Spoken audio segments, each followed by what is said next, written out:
தேநீர் தினம், குறிப்பாக சர்வதேச தேநீர் தினம் உலகளவில் மே 21 அன்று கொண்டாடப்படுகிறது.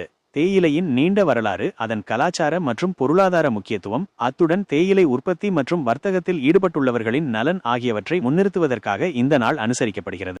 தேநீர் என்பது உலகெங்கிலும் பல நூற்றாண்டுகளாக கலாச்சாரங்களின் ஒரு முக்கிய அங்கமாக இருந்து வருகிறது. பல நாடுகளில் தேநீர் அருந்துவது ஒரு சடங்காகவும் கலை வடிவமாகவும் கொண்டாடப்படுகிறது. தேயிலை உற்பத்தி பல வளரும் நாடுகளின் பொருளாதாரத்திற்கு முக்கிய ஆதாரமாக உள்ளது. தேநீர் தினம் தேயிலை விவசாயிகளின் வாழ்வாதாரத்தை மேம்படுத்துவதற்கும் நிலையான தேயிலை உற்பத்தியை ஊக்குவிப்பதற்கும் விழிப்புணர்வை ஏற்படுத்துகிறது. தேநீர் பல்வேறு ஆரோக்கிய நன்மைகளை கொண்டுள்ளது. இது ஆன்டி ஆக்சிடென்ட்கள் நிறைந்தது, நோய் எதிர்ப்பு சக்தியை அதிகரிக்கிறது, செரிமானத்திற்கு உதவுகிறது மற்றும் இதய ஆரோக்கியத்திற்கு நல்லது என்று நிபுணர்கள் கூறுகின்றனர்.